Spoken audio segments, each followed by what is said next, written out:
രാവിലെ കണ്ണു തിരുമ്മി ഉണർന്നെണീറ്റ് കഴിഞ്ഞാൽ ആദ്യം കേൾക്കുന്ന വാർത്ത റോഡ് അപകടത്തിൽ 4 ജീവനുകൾ പൊലിഞ്ഞു, 5 ജീവനുകൾ പൊലിഞ്ഞു എന്നൊക്കെയുള്ള വാർത്തയാണ് കേൾക്കുന്നത്. ഇത് കേരളത്തിൽ വല്ലാത്തൊരു പ്രതിസന്ധിയാണ് കാണുന്നത്. നമ്മളെ റോഡുകൾക്ക് എന്താണ് ഇത്തരത്തിൽ ഒരു ഗുരുതരമായ അശാസ്ത്രീയമായ നിർമ്മാണം നടക്കുന്നത് എന്നതാണ്. ഒരുപക്ഷെ ഡ്രൈവർമാരുടെ അശ്രദ്ധയാണ് കാരണമെന്ന് പറയാം. ഡ്രൈവർമാർ ഉറങ്ങിപ്പോകുന്നതും അശ്രദ്ധമായി വണ്ടി ഓടിക്കുന്നതും അപകടത്തിന് പ്രധാന കാരണമാണ് എന്നുള്ളത് യാഥാർത്ഥ്യം തന്നെയാണ്. അത് നമ്മൾ ആ യാഥാർത്ഥ്യം മറച്ചുകൊണ്ടല്ല പറയുന്നത്. പക്ഷേ എങ്കിൽ പോലും നമ്മുടെ റോഡുകളുടെ ഈ അശാസ്ത്രീയമായ നിർമ്മാണം, റോഡിൻ്റെ ഗ്രൗണ്ട് റിയാലിറ്റി മനസ്സിലാക്കാതെ, ആ പ്രദേശത്തിൻ്റെ ഗ്രൗണ്ട് റിയാലിറ്റി മനസ്സിലാക്കാതെ റോഡ് നിർമ്മിക്കുന്നതാണോ ഇതിന് കാരണം? നമ്മുടെ മുഖ്യമന്ത്രി നമ്മുടെ റോഡുകളെക്കുറിച്ച് വലിയ വായിൽ വർത്തമാനം പറഞ്ഞിട്ട് കാലമേറെയായില്ല. അമേരിക്കയിൽ നിന്ന് വന്ന ഏതോ ഒരു സുഹൃത്ത് കേരളത്തിലെ റോഡുകൾ കണ്ടിട്ട് അമേരിക്കയിൽ പോലും ഇത്തരത്തിലുള്ള റോഡുകളില്ല എന്ന് പറഞ്ഞ് അത് വലിയ റോഡാണ് നമ്മുടെ നാട്ടിലുള്ളതെന്നൊക്കെ മുഖ്യമന്ത്രി പറഞ്ഞിട്ട് കാലമേറെ ആയില്ല. പക്ഷേ നമ്മുടെ റോഡുകളിൽ ദിവസവും 4, 5, 6, 8, 10 ജീവനുകൾ പൊലിയുകയാണ്. ഇപ്പോൾ കഴിഞ്ഞ തലേ ദിവസം, അതായത് ഇന്ന് കേൾക്കുന്നത് ഒരു ദമ്പതികൾ 15 ദിവസം മാത്രം വിവാഹം കഴിഞ്ഞിട്ട് വെറും 15 ദിവസം മാത്രമായിട്ടുള്ളവർ 8 വർഷം ഇവർ പ്രണയിച്ചിട്ട് വിവാഹിതരായവരാണ്. ആ ദമ്പതികളാണ് റോഡ് അപകടത്തിൽ പൊലിഞ്ഞിരിക്കുന്നത്. ഒപ്പം ആ കാറിലുണ്ടായിരുന്ന ആ ദമ്പതികളുടെ പിതാക്കന്മാർ, രണ്ടുപേരുടെയും, വരൻ്റെയും വധുവിൻ്റെയും, അതല്ലെങ്കിൽ നവവധുവിൻ്റെയും നവവരൻ്റെയും പിതാക്കന്മാർ, അച്ഛന്മാരും ജീവൻ പൊലിഞ്ഞു. അങ്ങനെ കാറിൽ 4 പേരുണ്ടായിരുന്നു. 4 പേരും മരിച്ചു എന്നുള്ള വാർത്തയാണ് നമ്മൾ കേൾക്കുന്നത്. കേരളത്തിൽ ഇത് നമ്മൾ ആരെയും കുറ്റപ്പെടുത്താൻ വേണ്ടിയിട്ടല്ല ഈ വാർത്ത ചെയ്യുന്നത്. അധികാരികളെ കണ്ണു തുറക്കണമെന്ന് മാത്രമേ നമ്മൾ പറയുന്നുള്ളൂ. റോഡ് വികസനത്തിൻ്റെ പേരിൽ, അല്ലെങ്കിൽ റോഡ് വലിയ റോഡായി എന്നതിൻ്റെ പേരിൽ വീമ്പിളക്കുമ്പോൾ അമേരിക്കയിൽ നിന്ന് വന്നവർ പോലും ഈ റോഡ് കണ്ടിട്ട് അന്തം വിട്ടുപോയി എന്ന് പറയുമ്പോഴും നമ്മളെ റോഡിൻ്റെ ഗുരുതരാവസ്ഥയും റോഡിലെ ചില കുഴപ്പങ്ങൾ പലപ്പോഴും കണ്ടെത്തുകയും ചില റോഡുകളിൽ സ്ഥിരമായി ചില കേന്ദ്രങ്ങളിൽ അപകടമുണ്ടാകുമ്പോൾ അതിനെക്കുറിച്ച് നിരവധി വാർത്തകൾ വരികയും അതിനെക്കുറിച്ച് ചില പഠനങ്ങളൊക്കെ നടത്തണമെന്നുള്ള ആവശ്യം ഉയരുകയും ചെയ്യുമ്പോൾ അതിന്മേൽ അധികൃതർ പുറംതിരിഞ്ഞു നിൽക്കുന്നതാണ് വളരെ സങ്കടകരമെന്ന് പറയുന്നത്. ഒരുപക്ഷെ ഈ സർക്കാരിൻ്റെ കയ്യിൽ കാശില്ലാത്തത് കൊണ്ടായിരിക്കാം ഇത്തരം ഈ റോഡുകളുടെ ഈ നിർമ്മാണത്തിന് ശേഷം അതിൻ്റെ ഒരു പരിശോധന കൃത്യമായി നടക്കാത്തത് കൊണ്ടായിരിക്കാം. എന്തായാലും ഈ അപകടം നടന്ന സ്ഥലങ്ങൾ രാവിലെ ഉറക്കമെഴിക്കുമ്പോൾ നമ്മൾ കേൾക്കുന്ന അപകടത്തിൻ്റെ വാർത്ത വല്ലാതെ വേദനിപ്പിക്കുന്നതാണ്. നാളെ നമുക്കത് സംഭവിക്കാവുന്നതാണ്. നമ്മൾ വാഹനങ്ങളിൽ പോകുന്നവരാണ്. നമുക്ക് വീട്ടിൽ മാത്രം അടച്ചിരിക്കാൻ കഴിയില്ല. ഓഫീസ് ആവശ്യത്തിനായിട്ടായിരുന്നാലും, അല്ലെങ്കിൽ വീട്ടിലെ ചില കാര്യങ്ങൾക്ക് ആവശ്യം, അല്ലെങ്കിൽ നാട്ടിൻ്റെ ചില കാര്യങ്ങൾക്ക് വേണ്ടി നമ്മൾ ദൂരെ യാത്ര ചെയ്യേണ്ടവരാണ്. ആ ദൂരെ യാത്ര ചെയ്യുമ്പോൾ ചിലപ്പോൾ രാത്രിയിൽ നമുക്ക് വാഹനം ഓടിക്കേണ്ടി വരും. അങ്ങനെ രാത്രിയിലും വാഹനം ഓടിക്കുമ്പോൾ രാത്രിയിലെ റോഡ് കൃത്യമായ പ്രകാശ വിന്യാസം ഉണ്ടായിരിക്കണം, ഡിവൈഡറുകൾ കൃത്യമായി ഉണ്ടായിരിക്കണം, ഡിവൈഡറുകളിൽ റിഫ്ലക്ടറുകൾ കൃത്യമായി ഉണ്ടായിരിക്കണം. പരിചയമില്ലാത്ത റോഡിലൂടെ നമ്മൾ വാഹനം ഓടിക്കുമ്പോൾ ആ റോഡിലെ സിഗ്നലുകൾ വ്യക്തമായി കാണുന്ന തരത്തിൽ ഉണ്ടായിരിക്കണം. അതുമാത്രമല്ല, ഈ വളവും തിരിവും ഇറക്കവും കയറ്റവും വേണമെങ്കിൽ കുറെ കഴിഞ്ഞപ്പോൾ ചില കുപ്പിക്കഴുത്ത് പോലെ വീതി കുറഞ്ഞ പാലങ്ങളും, ഇതൊക്കെയാണ് നമ്മുടെ റോഡിലെ ഈ അശാസ്ത്രീയമായ നിർമ്മാണം. വളവുകളെല്ലാം നമുക്ക് അതിഭയങ്കരമായിട്ടൊന്നും നൂത്തെടുക്കാൻ കഴിയില്ലെങ്കിൽ പോലും ഒരു വാഹനത്തിന് തിരിഞ്ഞു പോകാൻ, എതിരെ വരുന്ന വാഹനങ്ങൾക്ക് കാണാൻ കഴിഞ്ഞ തരത്തിലുള്ള, തിരിഞ്ഞു പോകാനുള്ള തരത്തിലുള്ള വളവുണ്ടാക്കണം. അതായത് നമ്മൾ യഥാർത്ഥത്തിൽ പറഞ്ഞു കഴിഞ്ഞാൽ റോഡ് നിർമ്മിക്കുമ്പോൾ റോഡിൻ്റെ 2, 3, 4 ഘട്ടങ്ങളിലായിട്ട് റോഡിൻ്റെ ഒരു ഓഡിറ്റിംഗ് നടക്കണമെന്നതാണ്. അതാണ് നമ്മൾ കാണുന്നത്. നമ്മുടെ നാറ്റ്പാക്ക് വലിയൊരു ശാസ്ത്രജ്ഞന്മാരുടെ, വിദഗ്ധന്മാരുടെ ഒരു കേന്ദ്രമാണ് നാറ്റ്പാക്ക് എന്ന് പറയുന്നത്. നാറ്റ്പാക്കിലെ വിദഗ്ധന്മാരെ നമുക്ക് ഉപയോഗപ്പെടുത്താൻ കഴിയുന്നുണ്ടോ എന്ന് ചോദിച്ചാൽ അതില്ല. അത് നമ്മുടെ ഭരണ സംവിധാനത്തിൻ്റെ തകരാറാണ്. അത് വരുന്ന ഗവൺമെൻറ്റുകളുടെ തകരാറാണോ, അതോ ആ വകുപ്പുകൾ കൈകാര്യം ചെയ്യുന്നവരുടെ തകരാറാണോ, ആ വകുപ്പ് കൈകാര്യം ചെയ്യുന്ന സെക്രട്ടറിമാരുൾപ്പെടെയുള്ളവരുടെ തകരാറാണോ, എന്താണ് നമ്മളിവിടെ പറയുന്നില്ല. പക്ഷേ നമ്മുടെ അധികാരികളുടെ, നമ്മുടെ ഇതിന് ഉത്തരവാദപ്പെട്ടവരുടെ കഴിവില്ലായ്മയും ഒരുതരം കെടുകാര്യസ്ഥതയും ഈ റോഡുകളുടെ ജീവൻ പൊലിയുന്നതിന് കാരണമാകുന്നു എന്നതൊരു യാഥാർത്ഥ്യം തന്നെയാണ്. അത് ഈ നാറ്റ്പാക്കിലെ വിദഗ്ധന്മാരുടെ മാക്സിമം ഉപയോഗപ്പെടുത്തുക. 4 ഘട്ടങ്ങളിലായിട്ട് റോഡ് തുടക്കത്തിൽ റോഡിൻ്റെ ഗ്രൗണ്ട് റിയാലിറ്റി മനസ്സിലാക്കുക.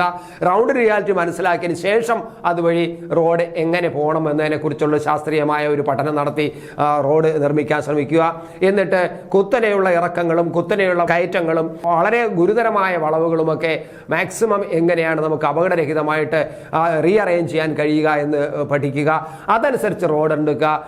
അതുപോലെ റോഡിലെ ടാറിങ് പോലും വളരെ മിനുസമായിട്ട് വളരെ കണ്ണാടി പോലെ മിനുസമാക്കി റോഡ് ഇട്ടിട്ട് അതിൻ്റെ മേന്മ പറയാനല്ല നോക്കേണ്ടത്. ആ റോഡിലൂടെ വാഹനങ്ങൾക്ക് വളരെ വേഗത്തിൽ യാത്ര ചെയ്യേണ്ട റോഡുകളാണ്. അപ്പോൾ ആ റോഡിലെ ടാറിങ് സംവിധാനത്തിൽ പോലും വളരെ ശാസ്ത്രീയമായ രീതികൾ ഉണ്ടാകണം. പക്ഷേ ഈ പറയുന്ന സ്ഥലങ്ങളിൽ കഴിഞ്ഞ 2023 ഏകദേശം 223 സ്ഥലങ്ങളിൽ ഇത്തരത്തിൽ കേരളത്തിലെ പല റോഡുകളിലും അപകട മേഖലയുണ്ടെന്നും സ്ഥിരമായ അപകടം നടക്കുന്നുണ്ടെന്നും അപകട മരണം നടക്കുന്നുണ്ടോ എന്നും കണ്ടെത്തുകയും പഠിക്കുകയും ചെയ്തിട്ടും ആ 223 പ്രദേശങ്ങൾ മാത്രമെങ്കിലും എടുത്ത് ഒന്നുകൂടി അത് പരിശോധിക്കാനും ആ റോഡുകൾക്ക് വേണ്ട അപാധകളുണ്ടെന്ന് നോക്കിയിട്ട് അത് പഠിക്കാനും തയ്യാറായിട്ടില്ല. നമ്മുടെ ഗവൺമെന്റ് തയ്യാറായിട്ടില്ല. PWD എന്ന വകുപ്പിനെ അങ്ങ് ശുദ്ധീകരിക്കാനെന്ന് പറഞ്ഞ് ഇറങ്ങിത്തിരിച്ച നമ്മുടെ പ്രിയപ്പെട്ട മന്ത്രി മുഹമ്മദ് റിയാസിന് ഇപ്പോൾ ഈ ടൂറിസം മേഖലയിൽ ഗംഭീരമാക്കി എടുത്തിട്ട് ടൂറിസത്തിൻ്റെ ഒരു ബ്രാൻഡഡ് മന്ത്രിയായിട്ട് മാറണമെന്നുള്ള ആഗ്രഹം മാത്രമാണ് അദ്ദേഹത്തിന് ഇപ്പോൾ.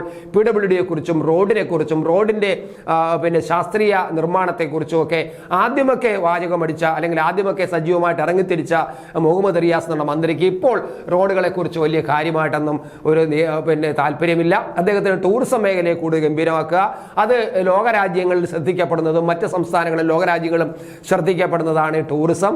കേരളത്തിൽ കുറെ റോഡ് ഉണ്ടാക്കിക്കൊണ്ട് കേരളത്തിലെ കുറെ ജനങ്ങളെ അറിയൂ. പക്ഷേ കുറെ നല്ല ടൂറിസം കേന്ദ്രങ്ങൾ ഉണ്ടാക്കുകയും അവിടെ ചില പദ്ധതികളായി കൊണ്ടുവരികയും ചെയ്താൽ മറ്റ് സംസ്ഥാനങ്ങളിലുള്ളവരും ലോകത്തുള്ളവരും അറിയും. അപ്പോൾ മന്ത്രി മുഹമ്മദ് റിയാസ് വലിയ ബ്രാൻഡഡ് മന്ത്രിയായിട്ട് മാറും. അതാണ് ഇപ്പോൾ മന്ത്രിക്ക് ഇപ്പോൾ നമ്മുടെ ഈ റോഡുകളുടെ വലിയ താല്പര്യം കുറഞ്ഞതെന്ന് തോന്നുന്നു. എന്തായാലും നമ്മൾ ആരെയും ഇങ്ങനെ കുറ്റപ്പെടുത്തുന്നില്ല.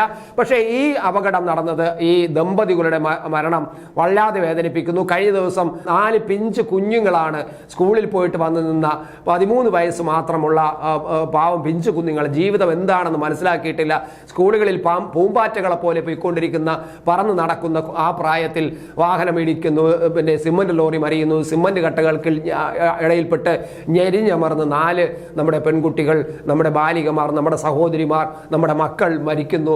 ഇത് എത്ര സങ്കടകരമാണ്. അത് കഴിഞ്ഞ് ആ സങ്കടത്തിന് മാറുമ്പോൾ പിറ്റേന്ന് രാവിലെ ഉണർന്നെഴുന്നേൽക്കുമ്പോൾ കേൾക്കുന്നത് ഒരു ദമ്പതി ഉൾപ്പെടെ കല്യാണം കഴിഞ്ഞിട്ട് വെറും 15 ദിവസമായിരുന്നു. ഒരു മധുവിധന് മലേഷ്യയിൽ പോയിക്കുന്നു.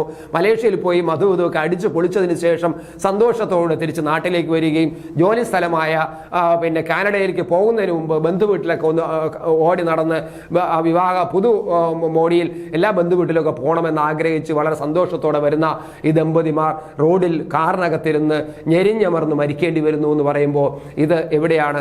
ഇപ്പോൾ ഈ വാഹനം ഓടിച്ചിരുന്ന ഡ്രൈവർ വധുവിൻ്റെ, അതായത് നവവധുവിൻ്റെ പിതാവാണ് ഓടിച്ചിരുന്നതെന്ന് പറയുന്നുണ്ട്. ഒരിക്കലും അങ്ങനെയുള്ള ഒരാൾ മനഃപൂർവ്വം ഇങ്ങനെ ഒരു അപകടം ഉണ്ടാക്കില്ല. അദ്ദേഹത്തിന് അപകടം പറ്റിപ്പോയതായിരിക്കാം, ഉറങ്ങിപ്പോയെന്ന് ഇപ്പോൾ പ്രാഥമിക നിഗമനത്തിൽ പറയുന്നുണ്ട്. അങ്ങനെയാണെങ്കിൽ തന്നെ നമ്മുടെ ഉറക്കം വരികയാണെങ്കിൽ ദൈവം മനുഷ്യനെ സൃഷ്ടിച്ചിരിക്കുന്നത് സൂര്യൻ്റെ ചലനത്തിന് ബേസ് ചെയ്തുകൊണ്ടാണ്. സൂര്യൻ ഉദിക്കുന്നതും സൂര്യൻ അസ്തമിക്കുന്നതുമായ ആ ഒരു കാലയളവിൽ ആ ശരീരത്തെ എങ്ങനെയാണ് പാകപ്പെടുത്തേണ്ടത് എന്നുള്ള തരത്തിലാണ് നമ്മുടെ ശരീരത്തിനെ അതിൻ്റെ മെക്കാനിസം ദൈവം സൃഷ്ടിച്ചു വച്ചിരിക്കുന്നത്. അപ്പോൾ നമ്മൾ ആ മെക്കാനിസത്തിൽ നിന്ന് മാറി ഒരു ദിവസം നമ്മൾ ആ മെക്കാനിസത്തിൽ നിന്ന് വിട്ടുമാറുമ്പോൾ നമ്മളൊന്ന് ശ്രദ്ധിക്കേണ്ടത്, ഉറക്കം വരികയാണെങ്കിൽ ഇനി 1 കിലോമീറ്ററേ ഉള്ളൂ അല്ലെങ്കിൽ ഇനി 1/2 കിലോമീറ്ററേ ഉള്ളൂ വീട്ടിലെത്താൻ എന്ന് വിചാരിച്ച് വണ്ടി ഓടിക്കാതിരിക്കുക. ഇതിപ്പോൾ 7 കിലോമീറ്റർ അടുത്തായിരുന്നു, വീട്ടിലെത്താൻ 7 കിലോമീറ്റർ അടുത്തായപ്പോഴാണ് അപകടം ഉണ്ടായെന്ന് പറയുന്നു. അപ്പോൾ ഒരുപക്ഷെ ഉറക്കം വന്നപ്പോഴും ഈ ബിജു എന്ന് പറയുന്ന പിതാവ് വീട്ടിലെത്തിയിട്ടെന്ന് കിടന്ന് ഉറങ്ങാമെന്ന് വിചാരിച്ച് ഒന്ന് ഓടിച്ചു പോയതായിരിക്കാം. പക്ഷേ അദ്ദേഹത്തിന് വേഗതയും കൂടുതലായിരുന്നു പറയുന്നു. എന്തായാലും ഈ റോഡ് അപകടം വല്ലാതെ ഇനി നമ്മുടെ അധികൃതരെ കണ്ണ് തുറപ്പിക്കേണ്ടതാണ്.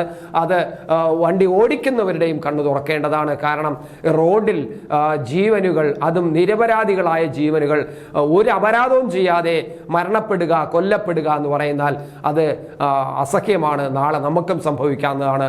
കൃത്യമായിട്ടും നമ്മുടെ റോഡ് വികസനത്തെക്കുറിച്ച് വീമ്പിളക്കുമ്പോൾ റോഡിലെ അപകടങ്ങളെക്കുറിച്ചും കൂടി ഓർമ്മിക്കണം, പറയണം, അതിൻ്റെ ഉത്തരവാദിത്വം കൂടി ഏറ്റെടുക്കണം.